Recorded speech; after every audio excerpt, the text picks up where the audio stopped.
Hello, my Teaserking family. How's everybody today? Happy Sunday. Happy Easter. If you're in Eastern Europe, Russia, China, or Russia, uh, Ukraine, Romania, my friends there. Um,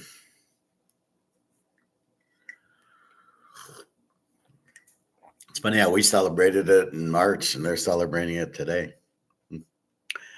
Anyway, so this gold price hasn't obviously moved. It closed Friday. It's not open Saturday. It'll be open tonight in Asia. So like 11 o'clock at night, 10 o'clock, I think before we go to bed, we can see the activity. They keep trying to keep the price down because they don't have any. There's two reasons. One, we don't have any. So if the price goes up, we're screwed. It's like I have the Mahomes card. So in my mind, I want this card to go way up. But if you don't have this card, you want it to come down so you can buy it. Well, that's how gold is. People without the gold want the price to stay low for two reasons. One, so they can afford to buy it if they're smart enough. And two, because the people with the gold, it'll make them more money. And if they make more money, we're further behind because we don't have it. Now, I have it, but I mean the country.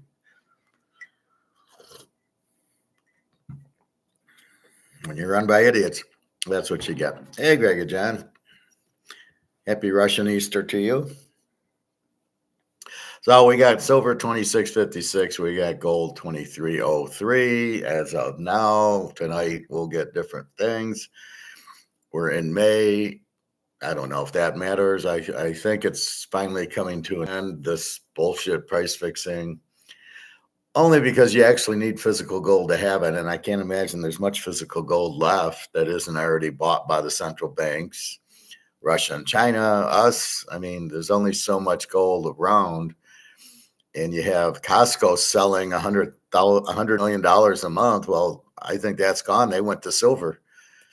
And they bought all the 2024 silver, but that'll be gone like that. So I don't know. Happy Cinco de Mayo Day. Well, thank you.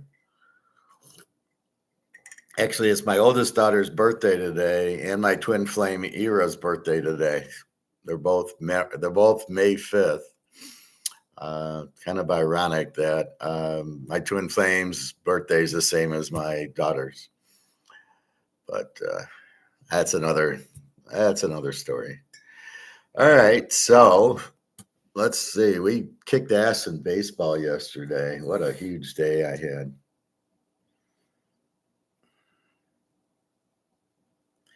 Everything finally went right.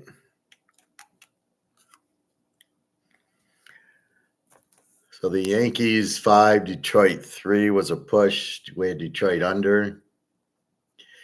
We have Boston under 7. They lose 3-1. That's a W. We have St. Louis under 8. We lose that one 6-5. The White Sox.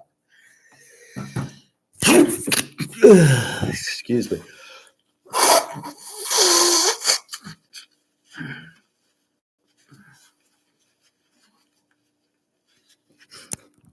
Pardon me. Yeah, there must be some dust here because I always sneeze. 6-5. So the White Sox, they get 11. That was a 5-star. Well, that actually was an overtime game. The Cubbies 6, Milwaukee 5. We have the Cubbies 5-star wins. Toronto over 8, 6-3, 9. A winner. Pittsburgh, we don't play because we don't know who the pitcher is. Oakland 20-4. We do have Oakland. Philadelphia 14-3. These are football games. I got Philadelphia. That was my 10-star. Philadelphia. Cleveland 7-1 against California. I don't play again, not knowing who the pitcher was. Baltimore 2-1 over Cincy. I don't play that one either. Texas 15-4 over KC. I win. I got KC over 8.5. Seattle 5, Houston nothing. Another winner. I have Houston under 7.5. Tampa Bay beats the Mets 3-1, but we don't know who the Mets pitcher is. And San Diego 13. Arizona won. I have San Diego over 8.5. That's another 5-star. And Atlanta under 8.5. I lose 11-2. So I go 1, 2, 2-1, 3-1, 4-1, 5-1, 6-1, 7-1, 8-1, 9-1, 9-2 yesterday. I lost St. Louis as my 5-star. I won the Cubs. The 10-star, I hit Philadelphia. The 5-star, I hit San Diego over, and I lose Atlanta under. So in my 5 stars, I go 3-2, hitting the 10-star. So we're starting to get expected outcomes. Let's take a look at the Atlanta game. I said under 8.5, and I see they scored 4 runs in the 4th inning. So who did I get the pitcher that I thought we were going to get? Right, that's what happens. B. Elder, a 5.28. Okay, so this is not the same pitcher that we were told was going to start, because the pitcher we were told had like a 2 ERA if I went under 8.5. So we're not getting the pitcher. The guy with the 5.28 ERA against Glass now has a 2.70. So I was playing a 2.70 Glasgow against Elder, against another pitcher who I got to write these pitchers down, who had probably a 2.0. I would never have went under 8.5 with a 5.28 ERA. So this is where I'm getting a little bit perturbed with Yahoo, and they never gave me Elder as the starting pitcher with a 5.28 ERA. The reason I bet it under is because it's a 2 versus a 2, right? The ERA is not that. So again, that was some misinformation. Let's check out the St. Louis game and see if that's what happened there. Because again, I'm looking and I'm using this as a guide, or we'll have to find a new place as a guide. St. Louis under 8.5. How the hell did the White Sox score 6 points or 6 runs? And I don't. Let's see. I bet we didn't get the right pitcher here either. So we've got Freddie with a 3.46. Again, they changed pitchers on us. We did not bet an under with Fetty, and then Lance Lynn, I think, was the pitcher 3.28. We took St. Louis under 8. So and Lance Lynn might have been, but not Fede. Was definitely not the regular pitcher with the 3.46, because I would not have bet under with the 3.46. And if I look at the pitchers, Lynn gives up 5 runs, and Fede gives up 5 runs. Well, I'm not betting under on a guy named Fetty with a 3.46 ERA. So again, we're getting a little bit where the pitcher is and who we think it is. So I only lost those 2. Quite a day. NBA, let's see what happened. Didn't play it. Maybe I take Denver at home with the, let's see, Minnesota wins 106-99. Okay, now we bet Denver in game 2. Orlando, Cleveland is today, and we are going to bet Cleveland. So Cleveland's laying 3.5.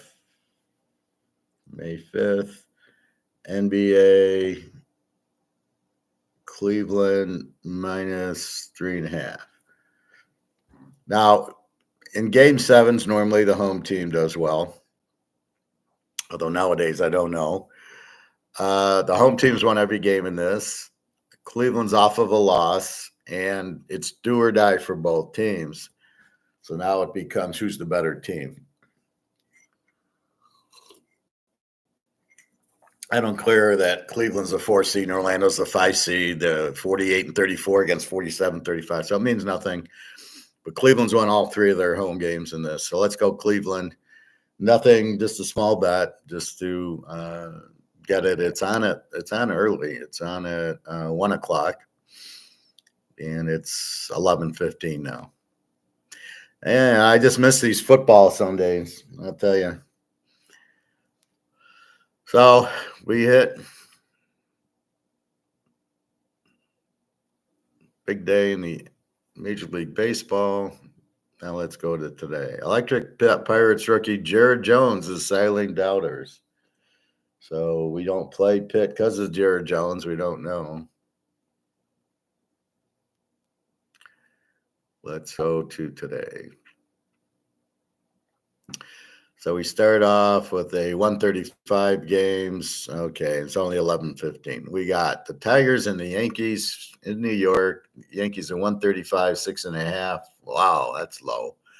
Tarek Skubal 4-0 with the 172 against Nestor Cortez.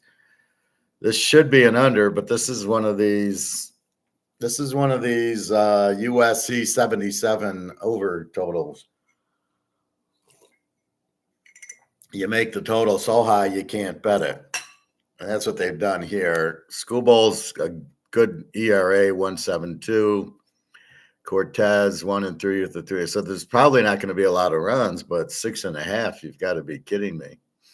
So I can't really go under 6.5. Although it might be, 3-1 or something. They played a 5-3 game yesterday. I thought I was going to lose it. And it was 5-3 in like the sixth inning, and it ended 5-3. So that was good. I guess the Yankees have this superstar closer who just hasn't given up a run yet, like 20 appearances. All right. So Detroit Yankees, I don't know. I mean, maybe we go under, but it's 6.5. It's 7.5, maybe small one. 8.5, I go under. 6.5, I'm tempted to go over. Let's see what Cortez is. So Cortez is 1-3. So now I'm tempted to go. He's pitched a lot. He has gone 7 innings. Oh, he won 8 innings against Miami. So he can go 7, 8 innings. 4 runs, 3 runs, 0. 4 runs, 0. 3 runs. So I'll probably give up 3 or 4 runs. And then let's see what this Skubal guy does. He's got a low ERA. 4-0 with the 1.72. Cortez is up and down, but gives up run. Yeah, that's what it looks like. He gives up 4 a game. And then Skubal, he 6 innings against the White Sox, shut them out, but the White Sox can't hit. Against Oakland, he gives up 4 runs in 6 innings. 5 innings against Minnesota, and then no runs. 5 innings against Texas, he gave up 4 runs. 6 innings against Tampa, no runs. 7 innings against KC, 1 run. So he's had 3 6-inning shutouts, and then a 7-inning gave up 1. So he doesn't give up a lot of runs. I think you got to take Detroit here. Cortez isn't that good. And after Skubal, you get to the bullpen where you don't hit. Let's take Detroit as the dog.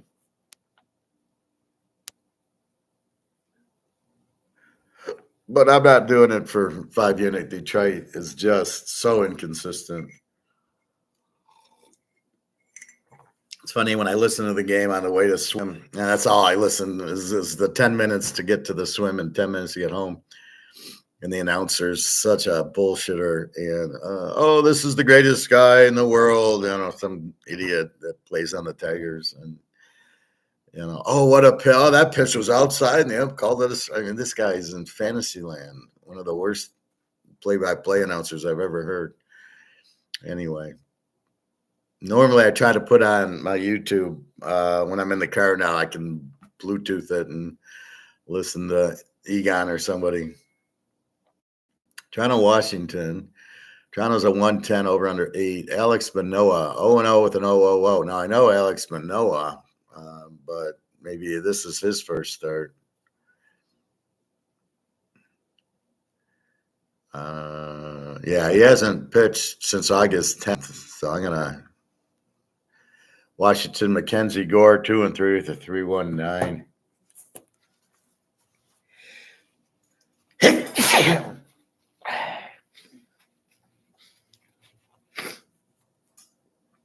So again, we don't know what Manoah is. He hasn't pitched in, since August. Gore's 2-3 with it. He's not that good. I would think this would be an over game. So let's go over with Trana over 8. I think Mackenzie Gore's 2-3 with a 3.19. I think Toronto will hit him, but I think they'll hit Manoah. I don't think he'll go more than 3-4 innings. So let's look at Toronto's bullpen. It's a 4.30. So let's see, how bad's Washington? Well, Washington hits 238. To me, 238 is 250. They're going to score runs. Magic in Cleveland in games. I already talked about it. Greg and John. We started with the NBA. So I think this could go over. Like I said, Manoah goes 3-4 innings, and then you get everything else. So we will see. But Gore's not that good. It's only 8.5. See, the line, the number makes if the bet's possible or not. Colorado and Pitt. Pitt looked good yesterday. Pitt's a 155, 7.5. A lot of low totals today. Ryan Feltner, 1-2 with a 5.13 against Bailey Falter, 2-2 with a 4.22. I got to believe I'm going over here. Colorado with the 6.06 ERA, 2.41 batting average. Pitt with a 3.70 and a 2.36. So we got to go over here. This will be our 5-star. Pitt over 7.5. So in the first game with Detroit and New York, you got a 1.5 ERA against a 3 ERA, and the over-under 6.5. I'm tempted to go over, but I won't. Here, I got a 5 ERA against a 4 ERA, and the over-under is 7.5 for some reason. Colorado has no bullpen. See, they're looking at, excuse me, they're looking at yesterday's score. The difference is this is a whole different pitcher. So it was like a 1-0 game, I think, yesterday, but it was a really good pitcher for Pittsburgh, I guess. Jesse James or whatever in Colorado. But now you got terrible pitchers. See, it's the expected outcome is drawn by the starting pitchers. A 5.13 and a 4.22. How the hell is this game going to be 1-0? You're expecting not 5-4, but you're expecting some runs, and you only have 7.5. You got a weak bullpen by Colorado, and both teams can hit decently. So 7.5 is nothing. So we think it could go over. But that's what you're looking. What variables are meaningful? And in this case, the starting pitchers. Now are we going to get more than 5 innings? Maybe we get 6 with them. And then the bullpen comes in, and from what we can see, Colorado's bullpen couldn't get out of Little League teams. So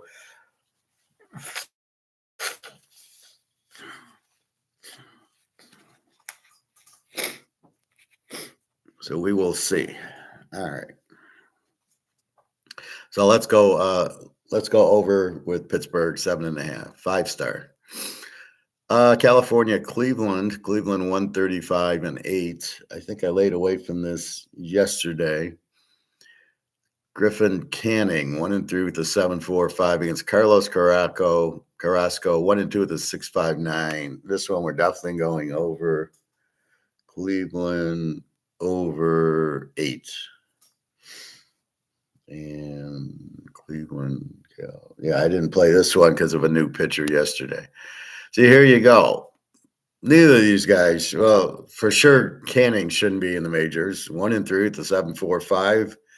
Send him back down to the minors. He's not ready if he can pitch at all. And then Carrasco is just having a bad year. I know I've heard of him before. So these are expected to be high-scoring games, and the over-under is 8. Okay. So the over-unders, they don't know what they're doing, Vegas. Usually they just look at averages, but they're not anticipating the pitching to get you the outcome.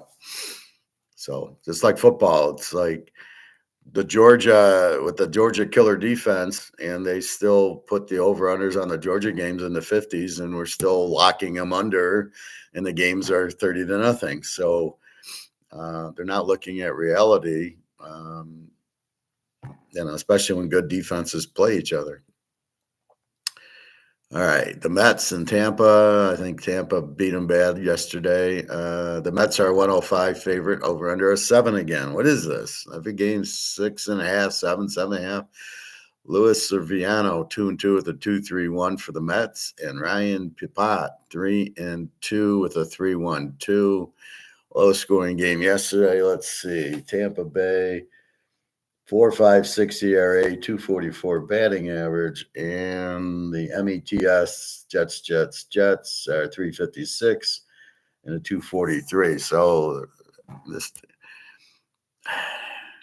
is a tough one because the starting pitchers, the expected outcome is going to be in the they'll give up 2 runs each is 4. You got to get to 7. Could be a tough play.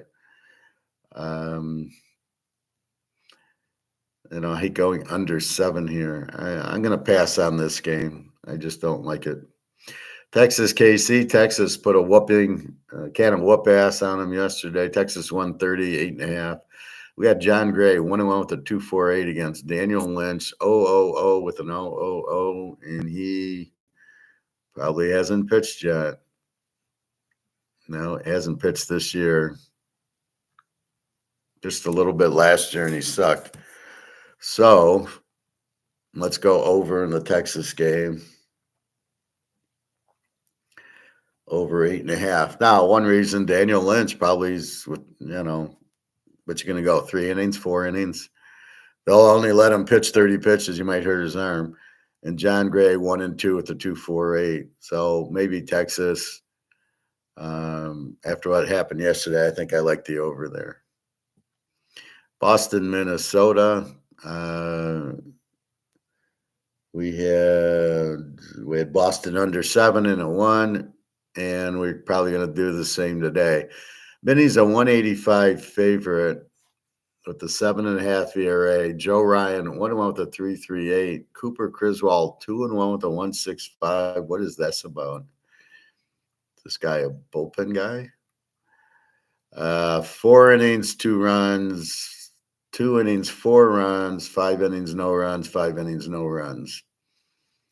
So the last 2 games, but the most he's pitched is 5 innings. So we have to go to the bullpen of Boston, which I think is a really good one. Yeah, 2.68. Cooper Criswell, Joe Ryan. We're going to have to go under 7.5 here. So the thing with Boston is they got this really good bullpen, right? 2.68. The Yankees have a real good bullpen. So the starter's going to go 5 innings, maybe 6. So you get to the bullpen, and now some of the guys pitch the 1 inning and get, nowhere, like the Tigers. Like, what is that? Oh, you pitch 1 inning, and, the other 15 guys will all pitch 1 inning. And their starters are pretty bad, so I don't know. But that's the thing. You get you're not getting 9 innings or 8 innings with your starter like you used to. If Koufax was pitching, we would bet it under every game, and it would be a shutout most every game, or Bob Gibson. But they would go the full game, right? You ain't hitting them. There was no worry about third time through the lineup. They shut out everybody, the whole lineup, right? So I love how they come up with these gimmicks. Well, he's not as good the third time through the lineup. What a bunch of bullshit that is. That's because you never let the guy go more than 100 pitches. So when he hits 105, he's tired because you've conditioned him to only go 100 pitches. It's ridiculous. So let's go under. Boston Mini under 7.5. Seattle and Houston. We got Bryce Miller 3-2 with a 2.04 against Hunter Brown 0-4. Jesus, with a 9.78. Seattle just doesn't seem to score a lot. A 3.10 ERA and a 2.19 batting average. against Hunter Brown, though. Boy, and Houston's a big favorite, 135-8. Here's where you're stuck. Seattle doesn't score. And what are you going to do with Hunter Brown? Oh, God. Hunter, 9.78 ERA. Oh, he's out of Michigan. No wonder he sucks. And 6 innings, 2 runs, 4 innings, 3 runs, 5 innings, 6 runs. And that's how you get this. So there should be plenty of runs today. So we're going to have to go over. Seattle over 8. It's tough because Bryce Miller is 3-2 with a 2.04 ERA to go over, and Seattle doesn't seem to score a lot. So it's either take Seattle or, I guess, really go over betting against Hunter Brown. Now, they better not change pitchers on me. So I'm doing this based on the guy's 9.78. And then all of a sudden, I'll look in the box score, and Hunter Brown didn't pitch today. Joe Brown pitched today with a 2 ERA, and we're all screwed by them giving us bad information. So based on the information I'm getting is how I'm betting it. And it's a 2 o'clock game. It's 11:30. I hope that you're getting good information. The White Sox and the Cardinals. And the reason I use Yahoo is it gives me the whole picture, right? Here's the game. Here's the odds. Here's the pitchers. That's the look I want. Some of them, scores and odds won't give me this, or it's a pain in the ass to get to it. So the White Sox 7-26. They can't hit. Neither can the Cardinals.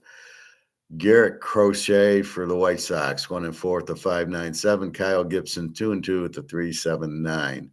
Now I know the White Sox are light hitting, so let's see. I guess we got to take St. Louis here. Nothing big. Just because I don't think the White Sox are going to hit for us. And so can we get over 7.5? This should be an over pick because of the 5.97 ERA and the 3.79 ERA. It should be an over pick, but we're not sure. Milwaukee and the Cubs. Milwaukee minus 136.5. Another 6.5. Freddie Peralta, 3-0 with the 3.21.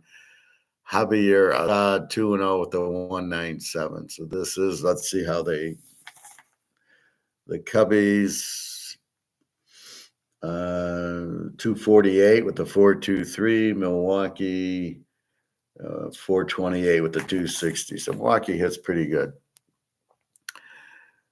I like the Cubs if they're an underdog with a pitcher who's got a 1.97 ERA. I'll take that all day. Let's see. Yeah, he's pitched a bunch. 4 innings, 3, 4, 3, 4, 5. So you're going to get 5 innings out of this guy. And then you're going to go to the bullpen, which is going to be a 4.23 bullpen against Milwaukee's 4.28. So the bullpens are even. Milwaukee hits a little better. This guy is good for 5 innings. I don't know. I mean, that's what's so much. It's so different now. This pitch count, where did that come from? And why does everybody agree with it? I mean, this is the whole problem with society now, right? Oh, we've got to go to wind and solar power. Oh, so everybody does. Oh no, we can't have gas. Oh no, you got to have electric. We don't have enough electricity, but we'll go electric. I mean, the whole thing's just stupid. But why does everybody follow? I don't get it. Why does all the baseball go to this 5-inning crap? So from our standpoint, we should be leading after 5 innings. Maybe there's a 5-inning bet, I think. But in this case, we'll take the Cubbies, but again, very small. Miami and Oakland. Oakland beat them 20-4 yesterday. Stabler threw for 3 touchdowns. I loved it. Oakland, a 135, 7.5. Sixto Sanchez, 0-1 with an 8.36 against Joe Boyle, 2-4. Okay, we're going over here. Oakland over 7.5. And we'll make this a 5-star. This is worth betting. You scored 20 runs. You're going to score here. You got a pitcher with an 8.36 ERA. And all we need 7.5. We need 8 runs. So yeah, this is definitely an over. Baltimore, Cincinnati, Baltimore. You keep thinking these are big hitting teams, and they're not. They're not hitting. What do we have yesterday? We didn't play them because of the pitcher. See how I avoided some games, and I only played 10, and I go 8-2. And the other garbage games were the new pitcher. We avoided those, so we didn't lose them. Now maybe we would have won them, but see, I got more selective and just took it. Right? Okay, so. Baltimore, Cincinnati.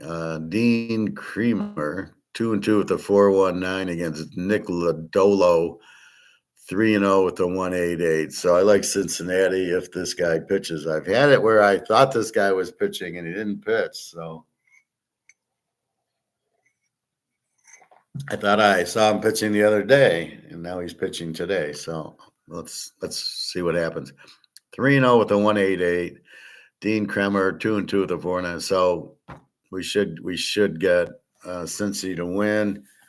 Baltimore, 3.87 ERA, 2.57, and Cincinnati, 3.90 with the 2.19.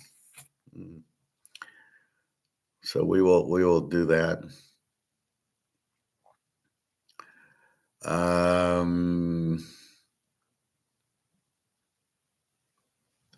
All right. Atlanta and the Dodgers. The Dodgers ripped them a new one yesterday.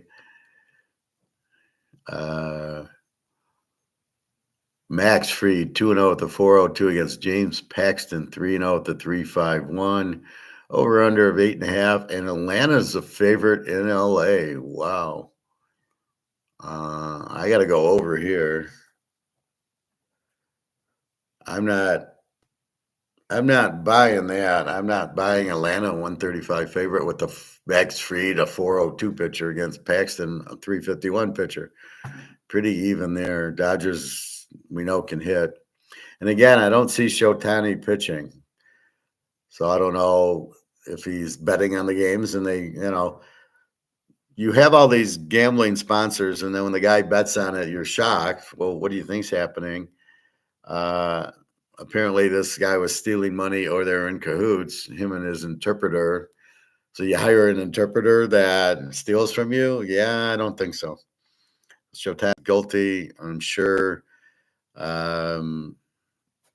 You don't just bet 500,000 a week, and it's my money and I don't know it. Really? Oh, I trust you so much that I don't even look at my bank account. Give me a fucking break. Oh, good. So stupid. Anyway.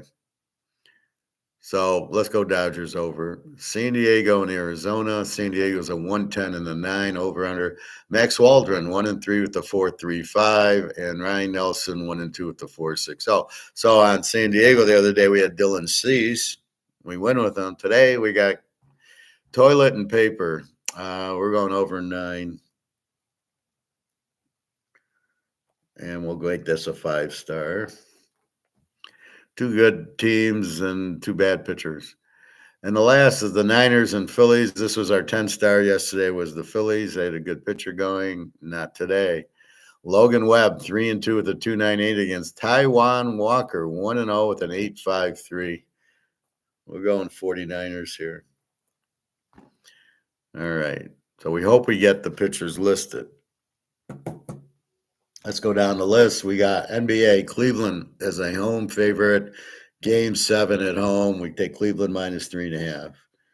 Major League Baseball, we got Detroit. We got Toronto over 8. We got Pitt over 7.5. We got Cleveland over 8. We got Texas over 8.5. Boston under 7.5. Seattle over 8. St. Louis, the Cubbies, Oakland over 7.5. Cincinnati, the Dodgers over 8.5. San Diego over 9. And San Francisco. The 3 to bet on are Pittsburgh over 7.5, Oakland over 7.5, San Diego over 9. Just they're all 5-unit, no 10-unit today. So yeah, you got to be selective, right? The expected outcome of the Philly game, my 10-unit, and they won. It was 5-0 in the first inning. I said, I think I won that game. So today I don't see anything like it. So that's what I mean. You don't force your play. You look at the play. See, I'm letting everything dictate to me from here. What's going on? Who should I play?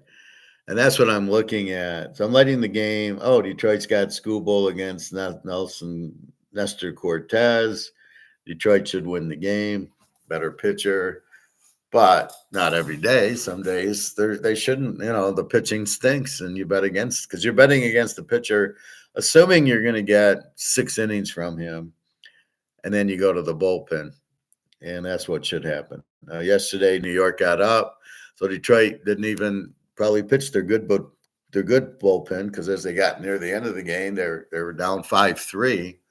So you're not going to put your ace out there. You're putting your garbage guys out there. So today, if they get the lead and Skubal with a 1.72, pitches like a 1.72, and again, that's misleading because it depends who they played. If you beat the Yankees and the good teams, Philadelphia, Chicago, the Cubbies, you beat the good teams, then okay. But if you're beating a bunch of nobodies, so let's look at Skubal. Let's see if his 1.72 ERA is real. Or is it like the Lions where they beat Carolina and Atlanta and they want to say how good they are? So he's 4-0 with a 1.72, 41 Ks, 6 walks. He beat the White Sox. They suck. He beat Oakland, gave up 4 runs to Oakland. Minnesota, they can't hit. He shut them out. Texas can hit, and he lost 5-4, giving up 4 runs. Against Tampa Bay, who doesn't hit well, he shuts them out. And against Kansas City, who hits pretty decently, he gives up 1 run. So you can see a lot of his shutouts have been against weak hitting teams, Tampa Bay, Minnesota, and the White Sox. So that's what I mean. Now, he did beat Kansas City, who's pretty good. But that's where you really dive in and you see, well, like the Lions, I get on them because they didn't beat anybody. They lose to Dallas. They get killed by Baltimore. They lose to Seattle, Green Bay, and Chicago. So they only played 2 good teams, Dallas, who wasn't that good, and Baltimore, who was. Kansas City win the first week. It doesn't count because it's week 1, but Kelsey didn't play. Mysterious injury 2 days before, and then Neil Smith didn't play. They're all-pro defensive tackle. So without those 2, did they really beat the same Kansas City team that won the Super Bowl? Of course not. So, yeah, they got lucky, but it wasn't a legitimate win. So, beating Atlanta and Carolina and New Orleans is not a big deal. So again, you have to dig into, are the stats real? In the Skubal, I wouldn't be surprised if New York hits them, gets about 3 runs on them. That's why I didn't go over 6.5. I wanted to go under, but at 6.5 you can't. So the line determines a lot too. At 6.5, they're a dog. So they're a live dog with this Skubal guy. I don't know how good he is.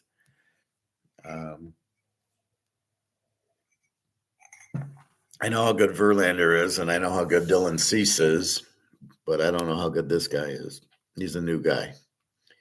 So that's what you're looking. Can I get the outcome that if I study and analyze the game, am I going to get the outcome I want? That's life. That's betting. That's everything.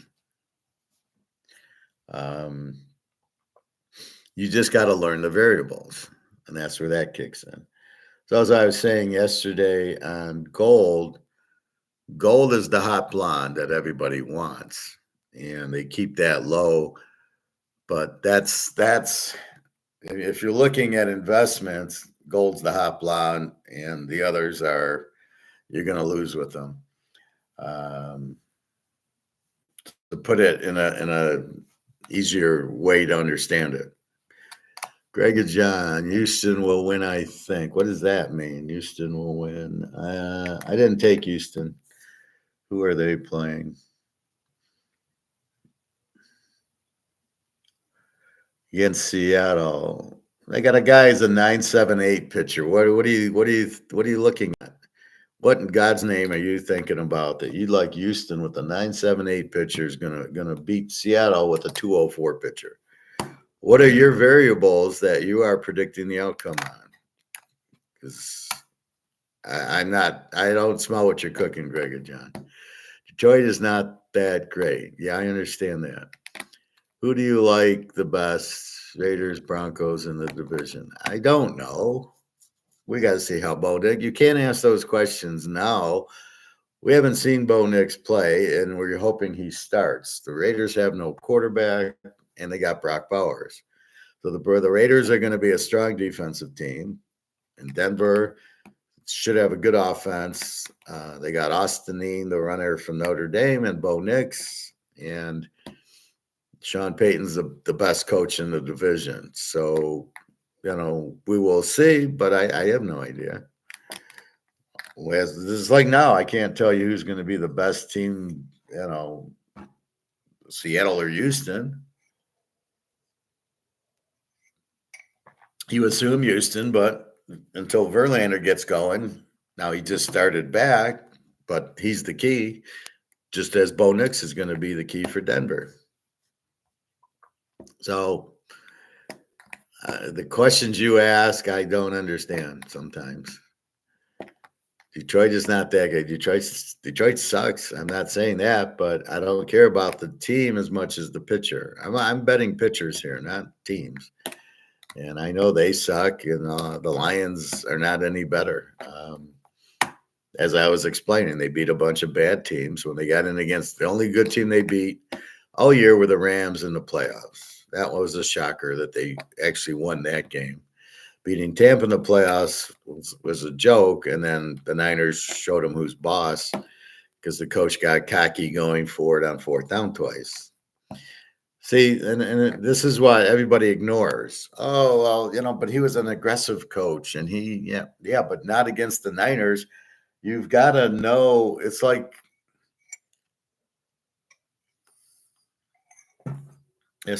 you go eat, and if you're going, you like steak, but we're at Chinese. You don't eat steak. You've got to know who you're playing and their defense, so you can't do that. That's the problem with the coach. You got to be smart and understand it. And he doesn't. That's why I don't like him, and I don't like the defensive coordinator. I don't care who they drafted in the draft, how many cornerbacks, and now you think you're okay. It's the defense that you're going to play. This 2-deep zone is not going to change. You're not going to play man-on-man, and I doubt these new cornerbacks, especially the kid from Alabama, has no chance in a man-on-man, just like the other kid from Alabama had no chance in a man-on-man. So you drafted an Alabama guy, and everybody's rip-roaring about him, and then all these receivers going for 250 yards against them. Jefferson twice, and C.D. Lamb, and Mike Evans from Tampa Bay. And so you're sitting there going that, but it doesn't, but it doesn't matter if you're going to play this week 2-deep zone. They're going to eat you alive. I'm sure your cornerbacks were professionals last year. I don't think you upgraded, and you have no idea if you upgraded because Alabama plays a weak zone. Anthony Edwards, hello. I'm the best player on the planet. I'm the best player on the planet. Okay, I don't know. Welcome here, Anthony. What the hell are you saying? What do you play? What are you talking about? So this is a class, so you got to add value or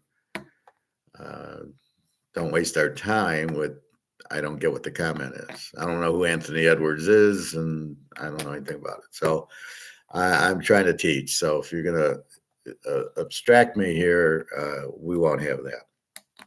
So basically, what you're looking for is different variables for different things. So when I talk gold and silver, it's because everything is printed. So I get into an argument on LinkedIn with this guy who's a financial guy, and I'm telling him to shove it up his ass that he's kind of coming up with data of inflation and interest rates and that. And I go, it doesn't matter.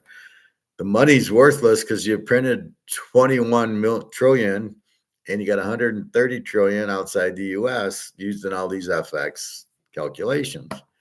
And even if it's digital, it's still 100, it's still 150 trillion. Digital doesn't save you. So when I see that, I just go, what the hell? And that's my point to it. It's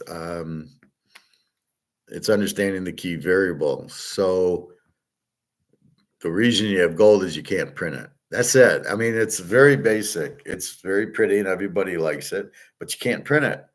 It's that simple where you're printing the dollar and the dollar and the dollar, and everywhere you've done it, it's failed. Then I'm watching John Stossel a lot. I like that guy. He's a good conservative.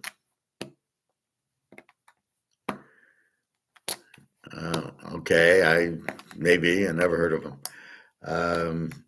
So John Stoss was talking, socialism, capitalism, and all these people want socialism.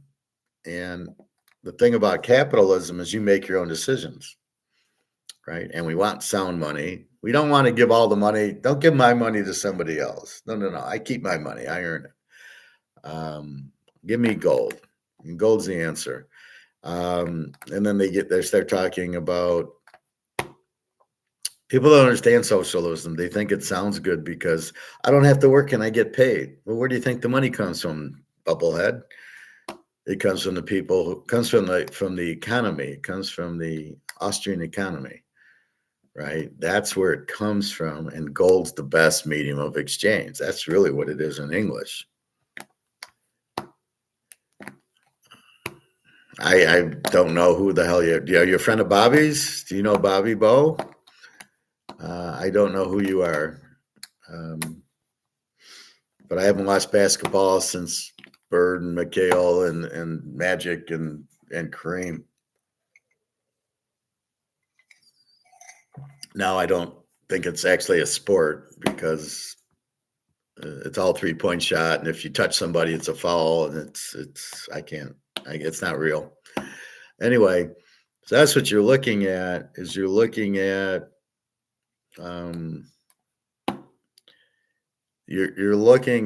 why gold, and you're looking at why capitalism. Capitalism is an individual thing. So if this Anthony Edwards is a basketball player and he's making a couple million a year, it's his money. He can do what he wants with it. He shouldn't have to pay a lot of tax on it, and you're not entitled to his money. Only he's entitled to it. What he chooses to do with his money is his choice, not a regulation, not government stealing his money, not giving his, you can give his money to his friends, but he doesn't have to. But if the people aren't working, saying, well, that's okay, I'll just take, let's take Anthony's money because he's got some. Well, how did Anthony gain his money? Because he's a good basketball player. And he makes a lot because that's what basketball players who are good make. Because the market says you make, $1 million because you can play basketball. Like Bobby. Bobby makes $1 million because he can hit a baseball.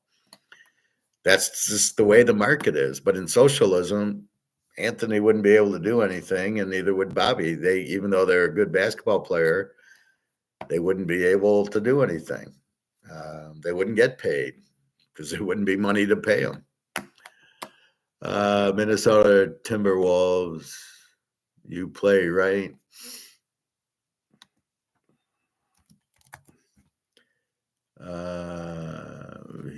He plays for Minnesota. So this you're trying to tell me this is a real basketball player. Welcome to the class, real basketball player. I'll do some research on you. You've got the best handicapper in the world, and I am also an Austrian economist, an INFJ, and a stoic. And I heavily advise you to be a stoic if you want sanity. But do you know Bobby Bo? Is this friends of Bobby Bo? He's I'm curious, but it's better if I don't know you, Anthony, then I can be honest with you. And I never kiss ass. I don't kiss Bobby's ass, but I like that he's on the show. So that's what you're trying to figure out is, you know, people trying to sell socialism. It's a bullshit thing because where are you going to get the money in? So I don't want to work. I want a handout. Well, does Anthony want to work? Yeah, he wants to work. He's making 5 million, 10 million a year. Of course he wants to work. Look at Greg and John. He's not working and he's pleading poverty. Well, go work, Greg and John. Find a skill and work at it. I got a master's in finance and economics. So I work as a financial analyst and I make money for it. That's Austrian economics. You build a skill and they pay you for it and you keep the money. So it behooves you to get a master's and to learn more and get paid more. And it's your money and you should keep it. And then I go from the next level is, okay, now that you have this wonderful toilet paper, what do you do with it? Oh, buy stock, then they get you into all the Ponzi schemes. Go into stocks, go into bonds, go into real estate trusts, go into annuities, go and put your money in the bank. And they just fuck you over. It's all a scam. Makes Madoff look like a Boy Scout. And so what I'm then telling you is what to do with the money that you go and make because of your skill set. And that's Austrian economics, classical economics, not the Keynesian where the government takes care of you and then you're a prisoner. Here, you're free. You're free to make your money, and then you're free what to do with the money, and then you're free. If you want to buy gold, buy gold. That's the smartest thing you can do. That's the hot blonde, right? Gold is the hot blonde. Everything else is the average brunette or blonde. They're the average girls. They're okay, but they're not the hot blonde. That's what gold is. So that's what you want because there's safety in it. You can't lose. It's going to go through the roof because these idiots are printing the dollar to nothing. So you have to understand the idiots are printing the dollar to nothing, which is what they're doing. Here comes BRICS, which is the catalyst for gold. Okay, we're all set now. So anyway,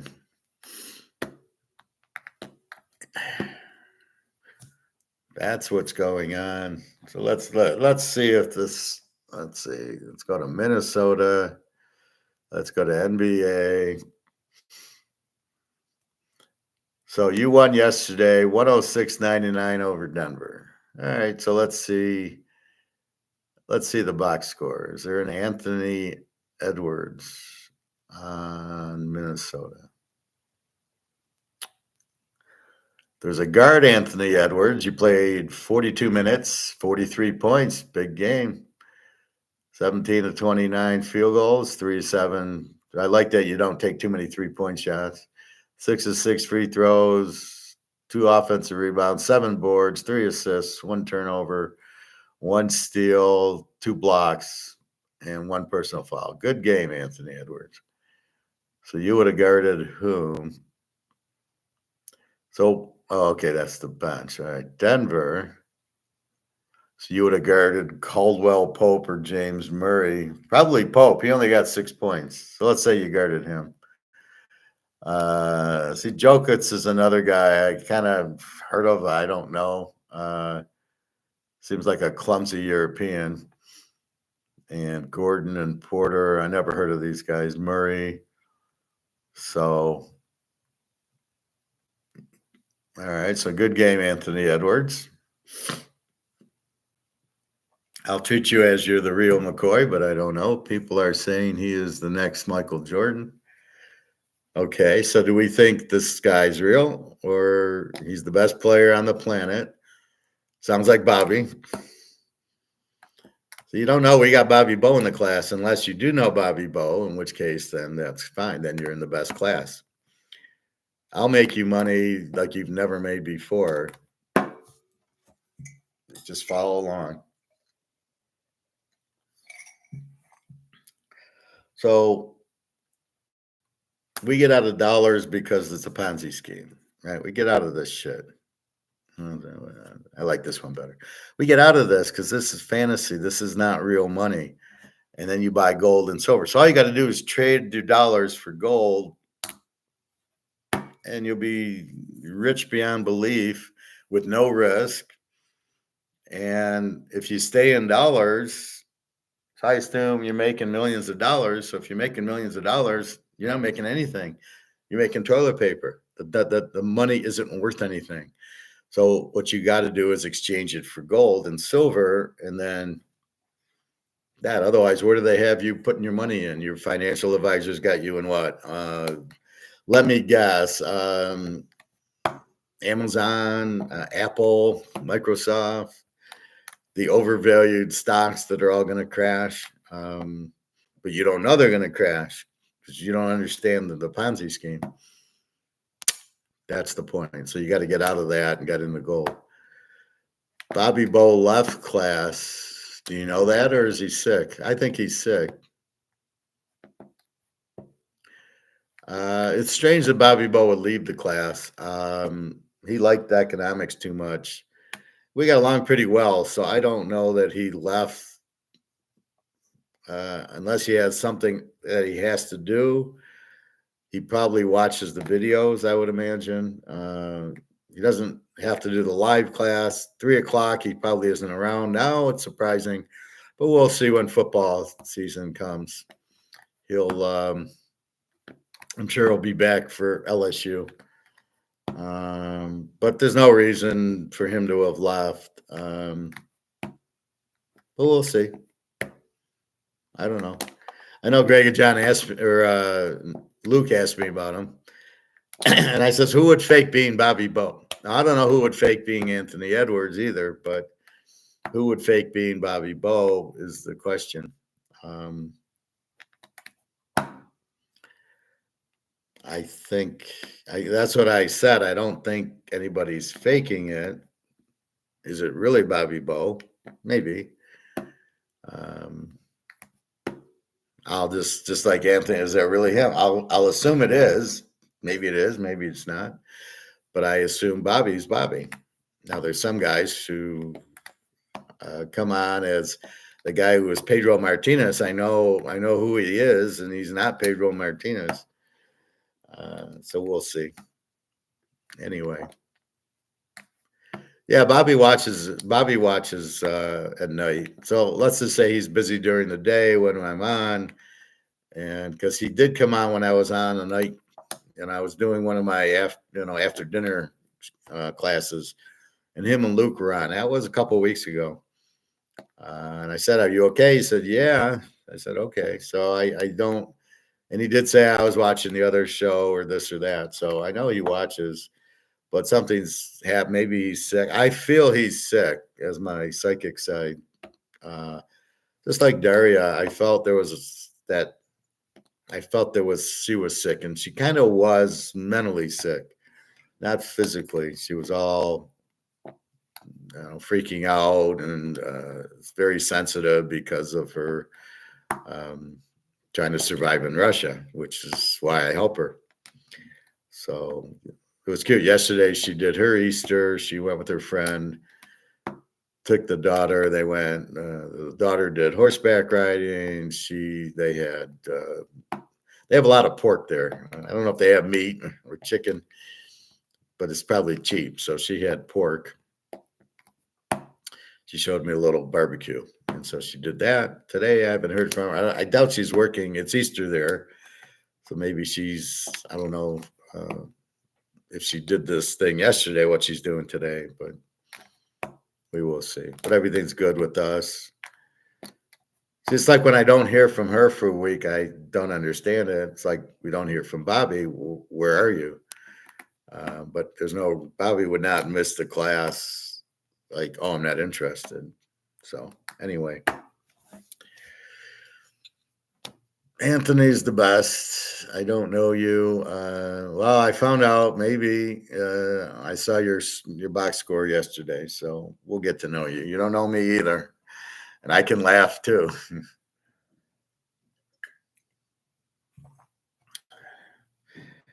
I'm the Brett. I'm Brett the Hitman Hart. The best there is, was, or ever will be in handicapping and in economics. All right, so watching some Strassel and socialism. He's all, it's just sad people are learning it and thinking it's a good way when it has never worked anywhere. It never will work because the individual needs freedom to work hard, to make money, to determine what to do with the money, and to have a good life. And socialism does not give you a good life. It gives you prison, gives you slavery. Look at the Russians under the Soviet Union, not now, but in the Soviet Union. And that's what you got to worry about.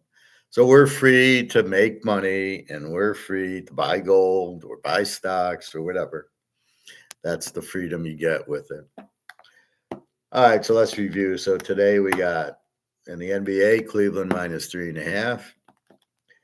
Major League Baseball, well, we got Detroit, Toronto over 8, Pittsburgh over 7.5, Cleveland over 8, Texas over 8.5, Boston under 7.5, Seattle over 8, St. Louis, the Cubbies, Oakland over 7.5, Cincinnati, LA over 8.5, San Diego over 9, and Frisco. I don't make these many picks in football.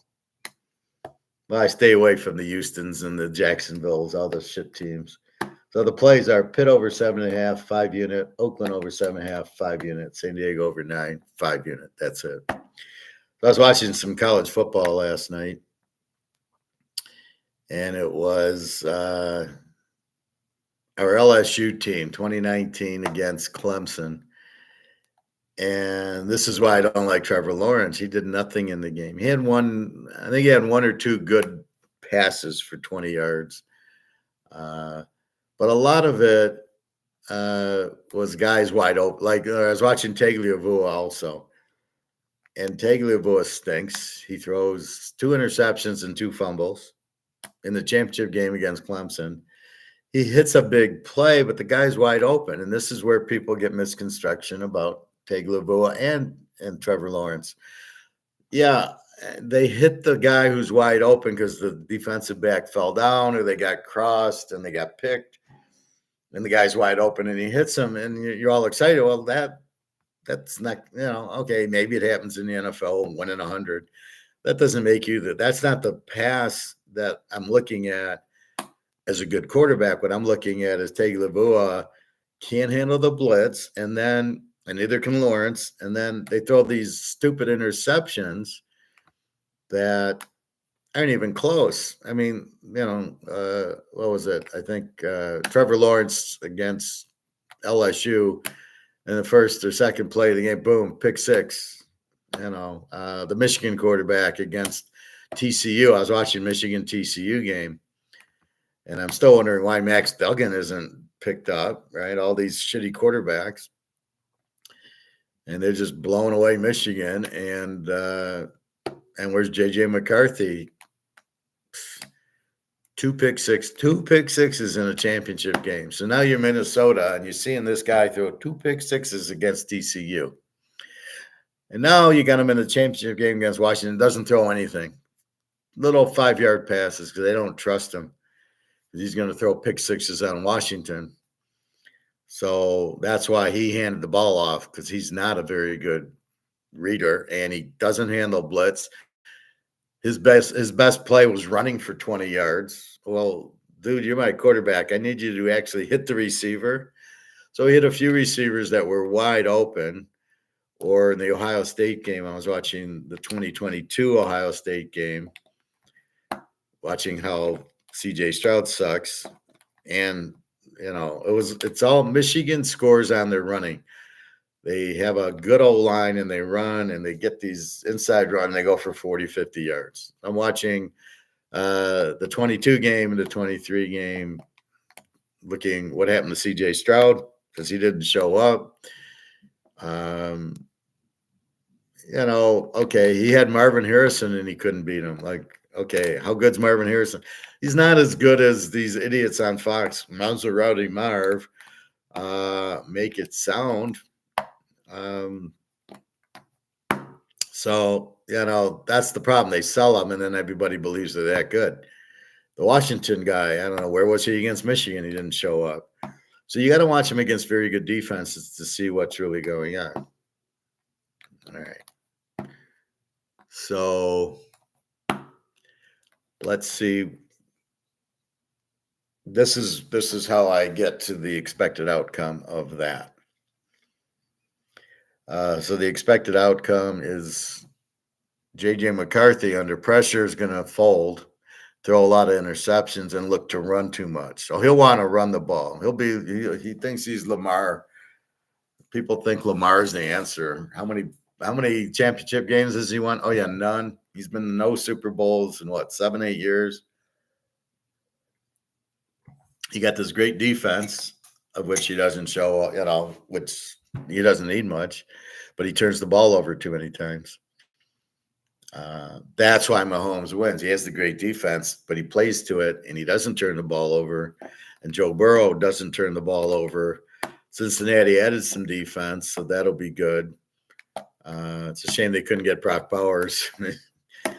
So watching this LSU offense of 2019, the Clemson game, he throws three of the most beautiful passes to Chase. Like he just throws it up and Chase comes down with him. And then Jefferson got into the act. And then you're like, Chase, Jefferson. And they're on the same fucking team with Burrow. No wonder. I mean, they would have beaten, I'm sure they would have beat the Lions that year. They would have probably beat half the NFL. I don't know how they could have. Because what do you got? You got three all pros.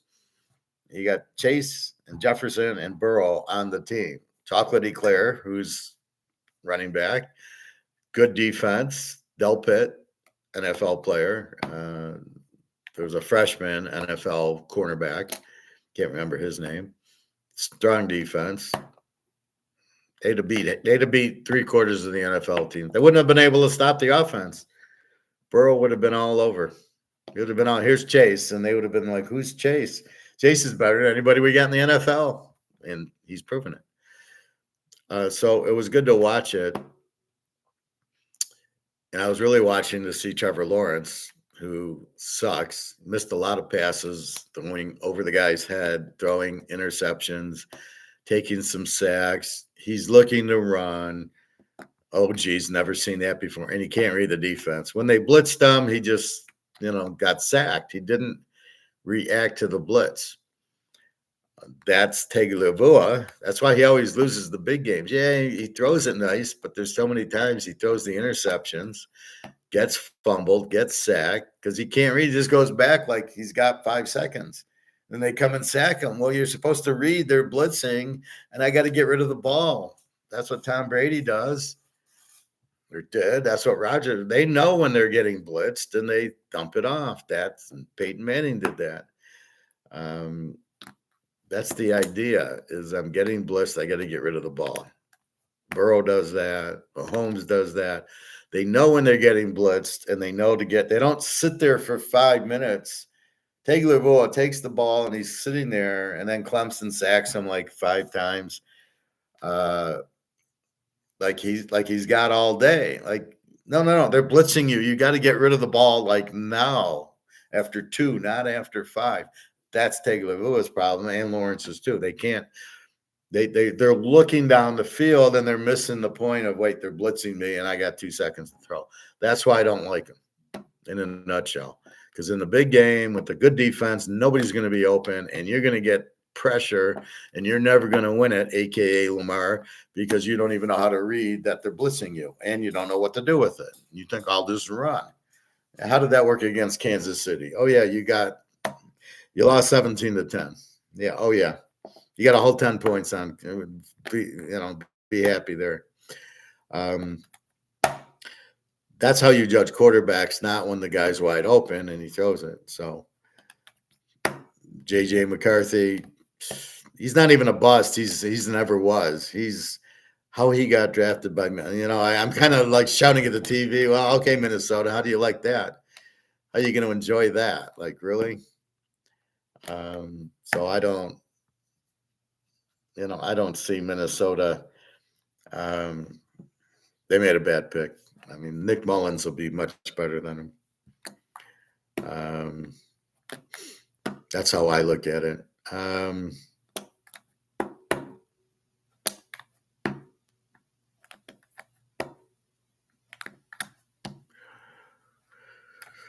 Anyway, so that's what you're looking for. You're looking for variables to make predictions, and that is this Dar. Can I? I think it's Daria. Let's see.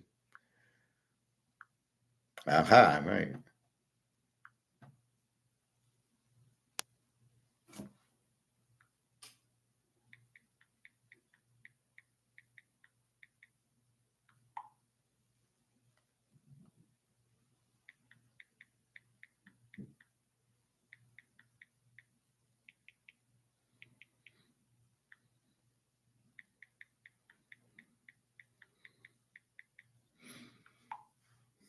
I forgot to do my picture to Daria.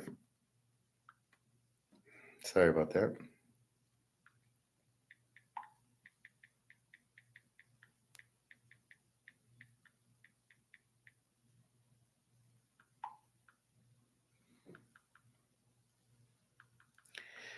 So things are going better. You can see she's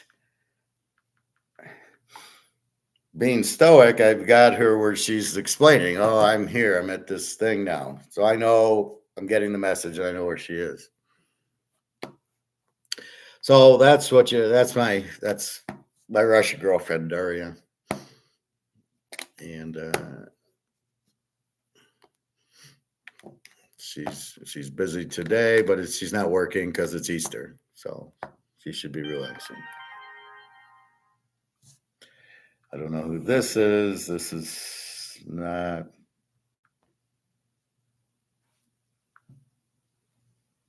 Yeah, I know that it's due the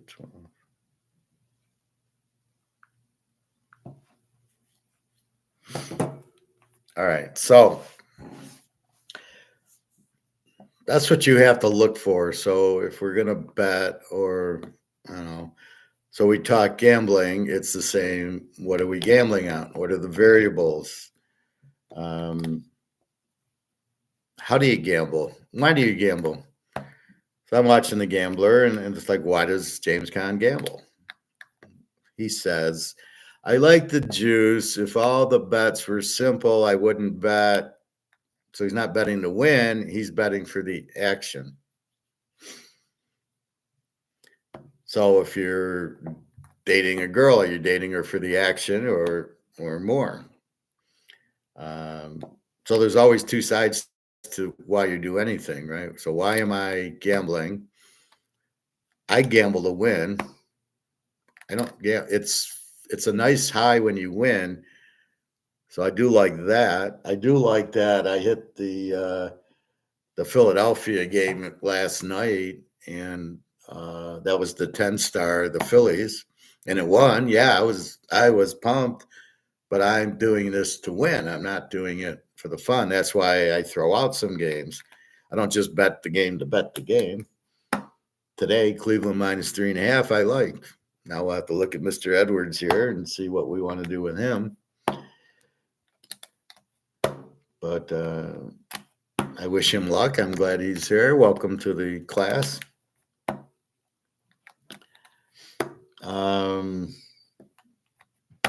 So that's what you're asking is why do you do things? So why do you buy stocks? Are you trying to win or you want the action?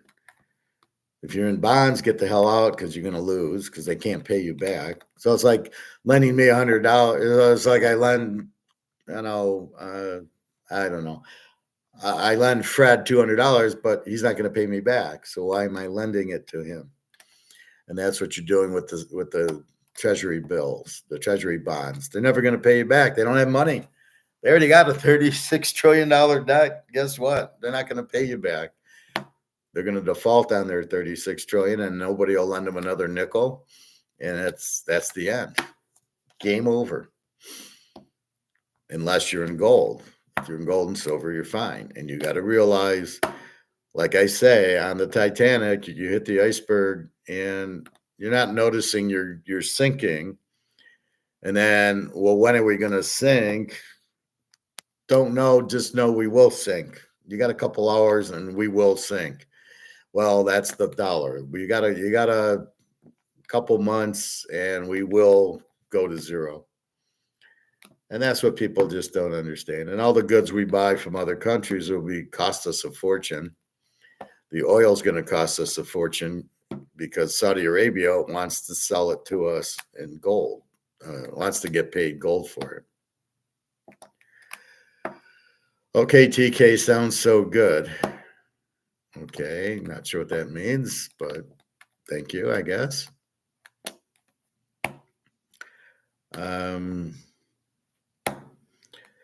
So anyway, what you're trying to do is understand why you do things. Like there should be a thought to it.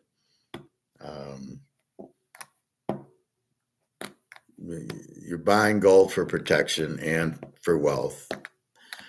You got to get out of the Ponzi scheme stuff because you're going to lose because it's a Ponzi scheme. When you're betting sports or casino bets, are you there to win? I know guys at Caesars and they go play poker and I'm at the table and the guy's like, oh, I don't care. I'm just here. I'm having fun on my vacation. And I'm going to drop $1,000. Yeah. Can I sit next to you? Thank you. Thank you, God, for letting me let this idiot at my table. See, he's just there for the fun. That's who you want to take because they don't care. They're gonna gamble with you and hope they win, but they don't know what they're looking at that actually win. And in poker, you're looking at variables also. Stay warm, TK. Oil is going through the roof soon. Maybe move to a weather climate. I assume you're saying warmer climate. Well, no, you got to move to a country that isn't going to charge you. Russia's sounding better and better because they have all the oil and they have the gold-backed currency. So, and it's not communist anymore. It's really capitalist. So anyway, keep in mind that. But so you got to understand all the reasons that you do things, right? So in economics, it all starts with strong currency, and then you made so much money that they start fucking around with you, where they want to tax you on it. It's not your money to tax; it's my money. They want to. We have to build roads. We have to feed the people are dying. Okay, so maybe stop taxing everybody, let them keep their money, let them get to work, and then they can feed themselves because that's what it's supposed to be. Is you feed yourself, and you want to order steak, you order steak. That's your choice. So got to be careful with this new digital currency. It won't work because it's basically fiat money. It's not backed by gold, and therefore it's worthless. So don't get scammed into that. And then I hear like everybody's worried about digital currency, but it's going to be an option. You'll still be able to use dollars. That's not going anywhere because JP Morgan wants to keep printing it. So that's what's really going to happen. Let's move to Russia and enjoy the girls and party with Putin.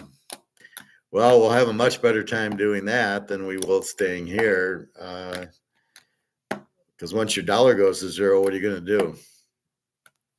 That's the problem. Once the Titanic, so it's like saying, well, let's stay on the Titanic. Well, yeah, but once it sinks, then what do I do? But if I get to the Carpathian, then I'm still on land. I'm still not drowned, which is kind of like what's happening, right? The boat's sinking, but do people realize the boat's sinking? No. Yeah. So like Anthony Edwards here, I assume is making a lot of money, but he's not. He's making this shit, right? He's making this shit. So he's making toilet paper, but he's making a lot of it. But unless he turns it into gold and silver, it doesn't matter how much he has. It'll be worthless. Because they can't print the gold and silver, they can't ruin it. But they sure as shit can ruin the dollar. And they're doing it because you got the stupidest guys in charge, these Keynesian MMT guys that say, oh, we can print as much as we want. It doesn't matter. Anyway. So that's really what's happening, which we are getting closer. Next week, we go to the 14th is the BRICS conference in Kazan, Russia. They all announced they're going gold-backed currency, and that'll be all she wrote. And if you don't have your gold by then, you might have another month, and then Katie bar the door, you're fucked. Because you won't be able to afford it.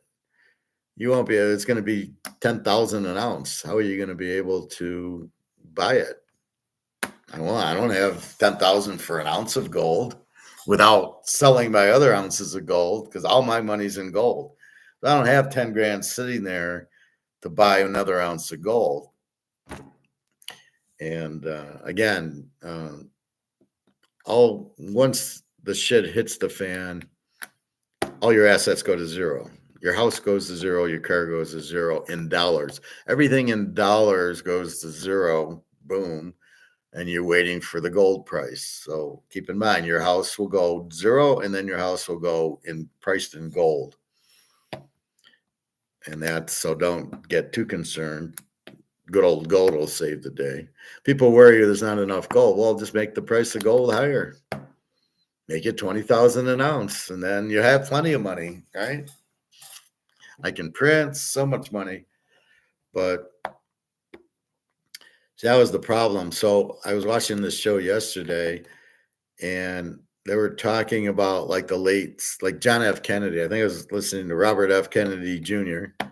or whatever his real name is. And he said JFK in the 1960s was worried about the military, whatever they call it, the problems. And so the military was trying to take over and they wanted war, right? The CIA is looking for wars to get into so they can make money selling their tanks and bullets and rockets and all that stuff, planes and the jets. So they're in business to make money, but they need a war to get sales. It's a stupid. What do you make it illegal? No, but this is the military, but they're got the wrong purpose. So he said that in the late 60s, they had to print money for the war, and they overprinted more than the gold they had. Now, why they didn't just raise the gold price, I don't know. Well, I think as they started overprinting, the problem was people from the other governments wanted their money. So they would say, well, give me, I want the gold. Here's the money. I want the gold. And we were running out of gold. So Nixon took us off the gold standard. I never heard that one before. I knew he wanted to print more, and you can only, with gold standard, print as much gold as you have. But in this case, he wanted to print more. And that's what he did. So people wanted their gold back. So they were giving him money, the Germans, the Swiss, give me my gold. And they were doing it, and then they were realizing we don't have enough gold to give back. So Nixon takes us off the gold standard, and that was that's the end of the U.S. in 1971. So now it's all this bullshit dollars. That's worthless. It's been worthless for a while. And you can't keep printing it.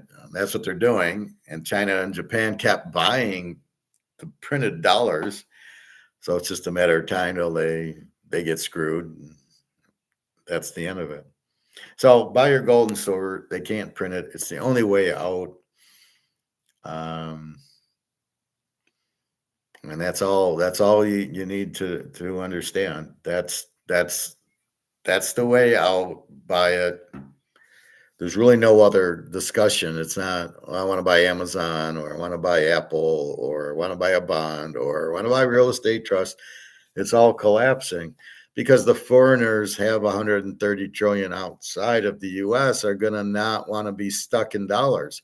And once they start selling it back, going, I want to sell my stock. This is the argument I have with Luke, or the discussion, I should say, about him buying gold stocks, is they're going to dump all their stocks. They're not going to say, well, dump all the stocks, but the gold stocks, because they're still in dollars. They need to get out of dollars. So the problem is everything's in US dollars because it's the dominant. To put it in Anthony's terms, uh, you had Wilt Chamberlain, who was the best player for 15 years, but then he retired, and now the best is gone. Now who's the next? Oh, Kareem. Oh, okay, now it's Anthony. And so once you have that, that's so the U.S. has been dominant, but they're retiring, right? They printed too much money. They're now fat and ugly. Nobody wants it anymore. It's just you can't. What you did in the 70s, you can't do now. Mystic Dan's wins the Derby. Okay, that means absolutely nothing to me. Did you bet it? Did you win on Mystic Dan? I didn't. I turned it on for a second, and they were interviewing people in stupid hats and drinking in the infield. I didn't see a horse race, so I turned it off, and I went to the football I was telling you about. So on YouTube, I'm watching Michigan, Ohio State, and the LSU, Clemson, and Alabama. So I'm watching like Tate Tagovailoa and all these guys, and realizing that they suck, except for Joe Burrow, who is head and shoulders above everybody. I'd like to see Mahomes in college. He played at Texas Tech, but I don't think I've ever watched him. Maybe a Texas game, I think. That might be the Texas game where they won it at the end. That might have been Mahomes, but I think that's before. Anyway, so let's go through baseball one more time. Again, Detroit, Toronto over 8, Pitt over 7.5, Cleveland over 8, Texas over 8.5. Boston under 7.5, Seattle over 8, St. Louis, the Cubbies, Oakland over 7.5, Cincinnati, LA over 8.5, San Diego over 9, and San Francisco. 3 bets would be Pittsburgh over 7.5, Oakland over 7.5, San Diego over 9. 5-unit bets, so just little bets.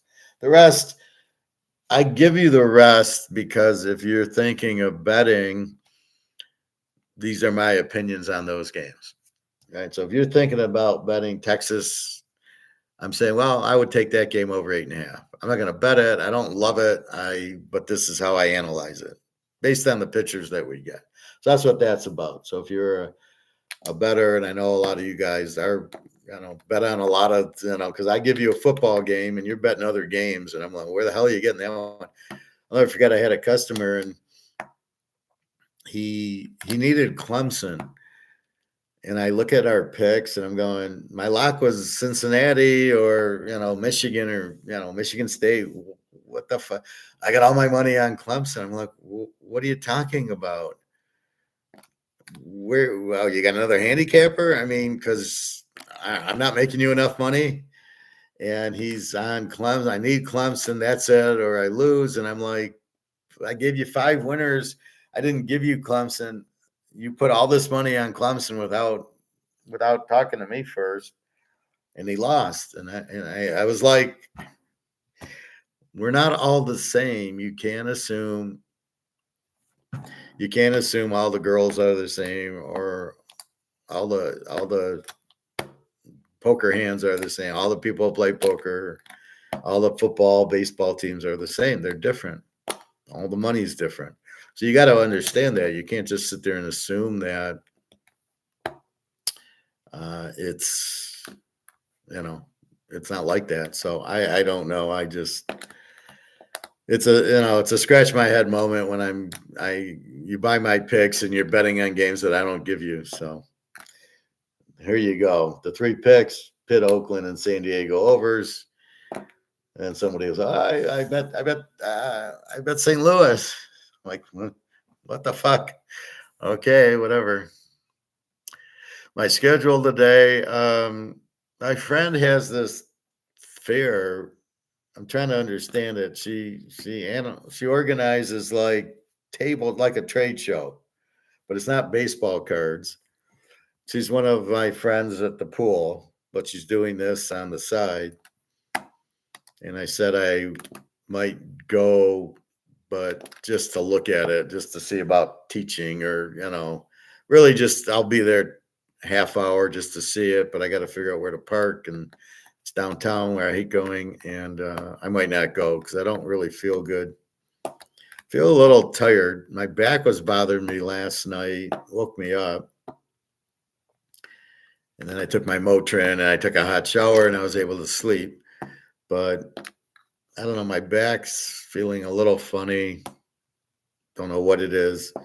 I am able to go to the bathroom, so I don't think it's kidneys. But um, just when you get older, you get these really strange pains that you never had that you don't know what it is, and you think everything is serious. And then it goes away, and you go, okay, I guess it's not serious. A quick stoic moment at the pool yesterday. So the old lady on Friday, the pool got changed. It was too low, and it was hurting my back because I'm tippy-toeing to keep the water level, my nose over the water level. So I go to this old lady who I hate, who everybody hates, and she won't do it. Dude, that's your job. I'm here to swim. I pay for this. Can you raise it up this much so I can not drown as I'm running? Because my workout I need for my back and just for general health. She won't do it. I was told I can't do it. And I said, by who? So anyway, so my buddy who is like the supervisor of supervisors wasn't there. Okay, I'll talk to her tomorrow. So some kid was there. So the lifeguard's there, and I see different people who are supervisors. So we go to one guy and can you raise it? He says, sure. And he raises it up this much, and now I'm fine. The water level's back where I can handle it. My back's fine. And then on I go to the lifeguard. Well, that old lady's fucking there telling me she can't raise. She's told not to raise it. But apparently they didn't tell all the supervisors they can't raise it. And this other guy was, oh, yeah, sure, we can do it.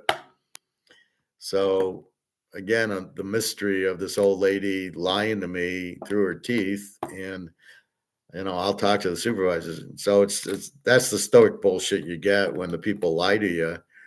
And reading the lie, and see she did this shit a few months ago, and I complained to the head supervisor, and she likes me, and she's like, I'll talk to her, and okay. Now she told me they should raise it for you. That's ridiculous. So this woman's trying to tell me, oh, I was told not to raise it, and I'm sitting there going, but the woman who's in charge told me you should raise it. She says, well, it's supposed to be at one level and stay there. I go, well, you see me here every day. It was fine. And now it's too deep for me. And it's hurting my back. And she wouldn't raise it. Well, wait a minute. Somebody lowered it. So it's not at the thing. So you should be able to raise it back to where it needs to be. And she wouldn't do it. And I'm like, where are you going to get fired? Because I'm going to get you fired because you're not doing it more than if you just like the guy raised it yesterday, and that was it. Took him 30 seconds, and then I could run in the pool. So anyway, I'll probably go to the pool. The hot tub wasn't working. The sauna is not working. It's frustrating because I need my hot tub for my back and my feet and just to overall relax. Anyway, I got the general chow, so I will finish the general chow actually in a few minutes. And then I got to figure out if I'm going to this thing of my friend. I do want to see. I'd like to go. I'm not sure where the parking is. I never go downtown except for the casino. So we will see. But I don't know. I don't like going downtown too often. I used to go down to Windsor and go play at Caesars, but it's a pain to get over the bridge and over the, because of the, because you're in a different country, you got to show your passport. And, once I went to Caesars and the guy's like, well, why don't you stay in Detroit to gamble? And I'm like, because I like Caesars. That's your freedom, right? I prefer to go to Caesars than to go to MGM. I want to go. So I'm in Windsor to go play at Caesars. What do you mean? Why didn't I stay in Detroit? Because I prefer going to Caesars. Like, it's really none of your business. I want to go to Caesars. That's my business going to Canada. Like, what the fuck's your problem? This is these border guards, garter boards. The border guards are really strange. Very like they don't want you to come in the country, or we're all criminals or whatever. Oh yeah, you're really a criminal. I don't know. It's so stupid. Back in the good old days, it'd take 5 minutes to get over the bridge or the tunnel, and you just go in. I'm in town to go to Caesars. Fine, passport, fine. You didn't even need your passport, I think, just your driver's license. Now it's a whole circus of everybody's 20 minutes as they check all your records. We're all terrorists going into Canada. It's so ridiculous. Anyway, that's about it. So my schedule is to go to eat my Chinese, go to the pool, and then check out this thing at my friend's. And that's about it. It feels warm, so I assume it's warm outside because it's pretty warm in here. And that's it. But I do feel kind of funny and a little tired today. My back's a little bit sore. But the pool usually, it's amazing. No matter what my pain is, if I'm in the pool, running in the pool moves all your blood around and makes you feel a lot better. So anyway, so that's my schedule for today. Gold will come on at about, I think it's like 10 o'clock. The Asian market opens, and then we see what's going on. Again, they're still playing games with it. It's all paper. It's all derivative. It's not real. So when the price goes down, it's not because there's no demand. So normally, as I show you, excuse me, Anthony, I don't have your card. In the Mahomes card, if I sell it and nobody wants it, it's worthless. But that's not happening with gold. It's not like you're trying to sell it and nobody wants it. It's being dropped by derivatives and options by JP Morgan on purpose to keep the price down. So there's 4 bullion banks, right? JP Morgan and Chase and Bank of America and Goldman Sachs. And their job is to write derivatives to lower the price of gold, even though they don't have gold. And that's ending very soon. And then the gold price will just go up because there's always demand for gold, because as people realize the ship sinking, they realize the only way out is gold. And once you realize that, then the demand's huge, and therefore the price would never go down. So that's where we're headed. But so when you see it drop, it's not because of demand. There's no correction. There's no profit taking. It's the stupidest thing to profit take. You can't profit take gold because of the premium. So if my Microsoft goes from 100 to 150 and I profit take it with the thought of I'll buy it back at 100 or 110, but in gold there's a premium. So if I buy it at 2,000, I sell it at 2,400 to profit take. Problem is I'm back in the dollar. I'm back on the Titanic. So this is what they gave me for the gold, and I have to rebuy the gold to get back out of the dollar. And there's a premium. It's going to cost me $90 more. Like right now, gold's 2,300. I was checking eBay yesterday, and the Cougar Ran, the Maple Leaf, and the US 1 ounce gold is all like 23.80, 23.90. So you're paying this $90 premium. So that ruins your whole profit taking. And why would you want to get out of gold? You don't profit take gold. You get out of gold when you need the money, or at $20,000. Okay, so let's say gold's 20 grand. I bought it at 1,600. What am I going to do with it? What am I going to do what am I going to get? I don't want this. I certainly don't want CBDCs, and I certainly don't want Bitcoin, because it all leads to this. So I don't want that. So the only reason I'm going to sell my gold is going to be for BRICS gold-backed currency or the Zimbabwe gold-backed currency, or I'm going to just buy a house with it, or I'm going to sell it. But when you buy a house, you'll take your ounce of gold. You'll see a house. You say, I'll give you an ounce of gold for your house, or 2 ounces. And the guy will take it because the guy has no money, and he'll take it, and gold will be worth a fortune. And that's what you'll do with gold.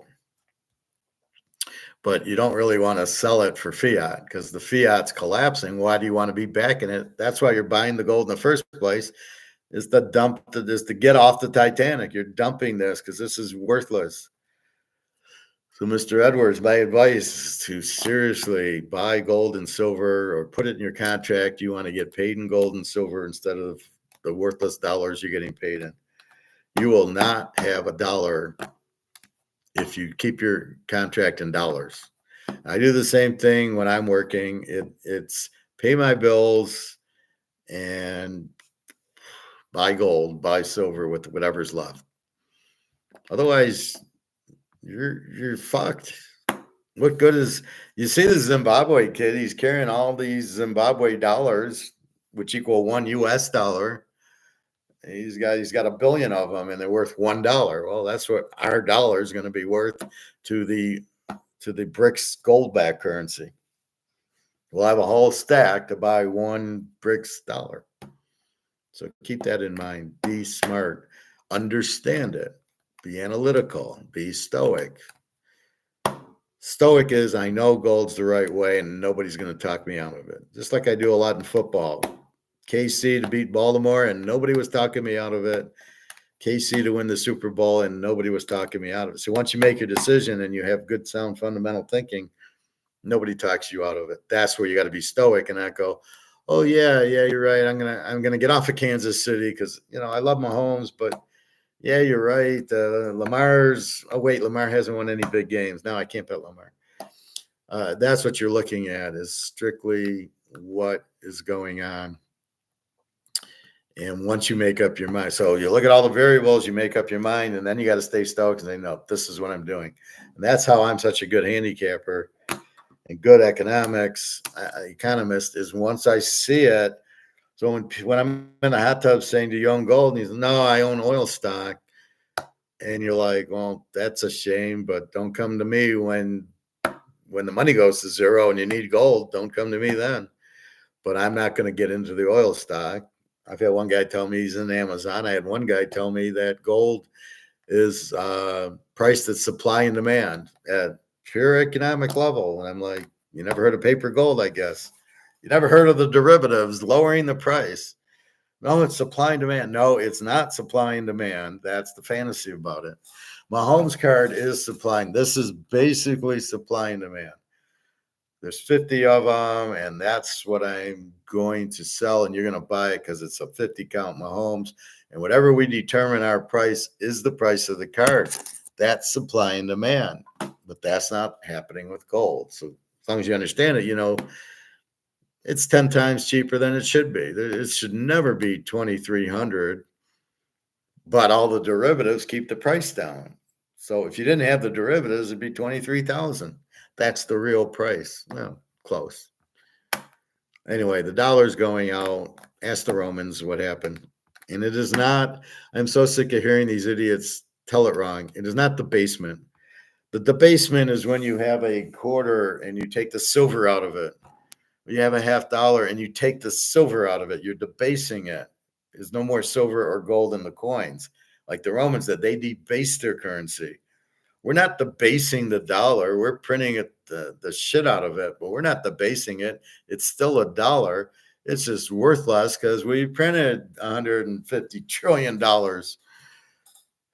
Fucking idiots. Oh my God. And it's not a big deal to be the reserve currency. That doesn't mean shit. If it's worthless, if it's worth zero, yeah, oh yeah, I got monopoly money. Well, let's make that the reserve currency.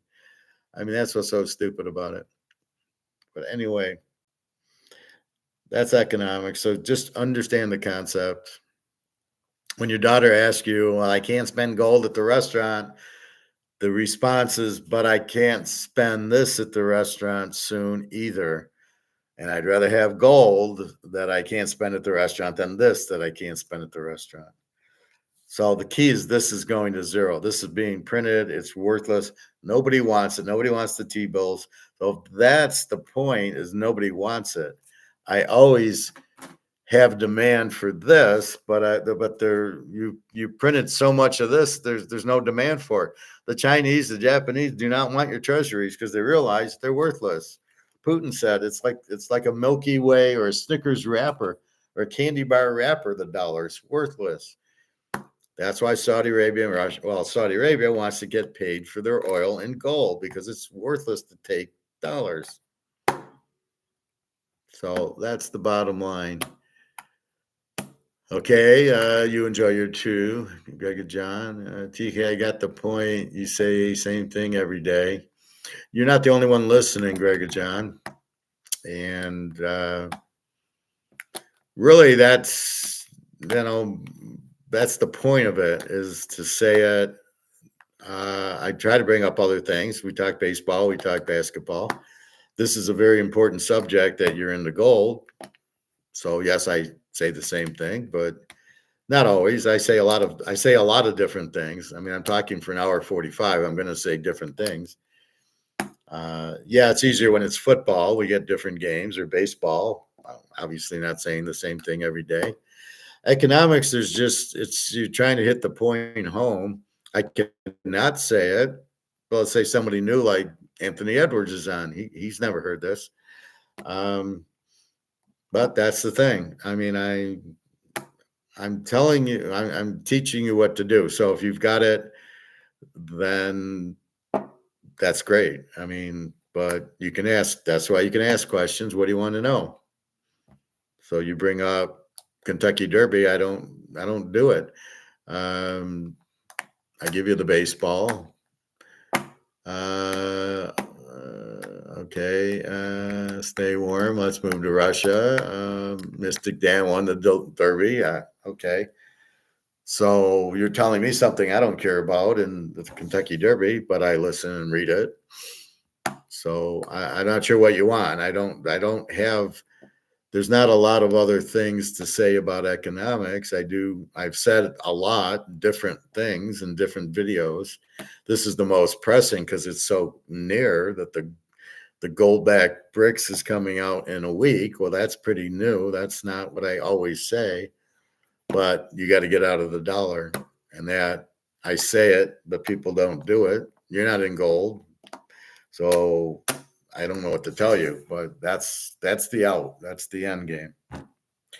So anyway, I will talk to you later. Good luck on the baseball again. Pitt over 7.5, Oakland over 7.5, San Diego over 9 is the picks, and the other pick. Well, we'll go Detroit, Toronto over 8, Pitt over 7.5, Cleveland over 8, Texas over 8.5. Boston under 7.5, Seattle over 8, St. Louis, the Cubbies, Oakland over 7.5, Cincinnati, LA over 8.5, San Diego over 9, and San Francisco. And by the way, if you listen to Egon or Mark McGuire, they say the same thing also. They update it, which is what I'm doing, but it's the same idea. You buy gold for wealth protection. Well, that's what I'm talking about. But if you listen to Egon, every time he's saying the same thing. But that's what economics is. What do you want me to do? I can't make up stuff. I'm going to tell you facts. And I've got so much. I can talk about prices and I can talk about inflation, but I have talked about them. I bring up the movies to show kind of some stoic stuff and the kind of some stuff. So that's how I feel I'm a benefit and an asset to everybody. So have a good day. www.teaserking.com. I got to see how we're coming up on the class, and I will teach economics. It'll be economics. It'll be inflation and money and gold and about 10 or 15. What I got. Where's mine? So we talked gold and fiat, deflation, inflation, interest rates, free market, Keynesian, Austrian, Bitcoin, Titanic, de-dollarization, paper gold, what is inflation, cause and effect. I'm happy to talk about those. I've already talked about them, but I'm happy to talk about those. Otherwise, what else do you want me to pull out of my hat? I'm not going to talk about climate change, or I've shot down electric vehicles. I've shot down solar and wind. So that's what it is. All right. Have a good day. www.teaserking.com. And I'll talk to you tomorrow. Not sure. Should be normal time, probably like 1:32. But again, you can watch these videos anywhere. But it's good to come on so you can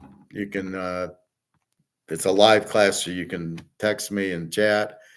Uh, nice to meet you, Anthony Edwards. Hope to see you again. All right. Take care, everybody.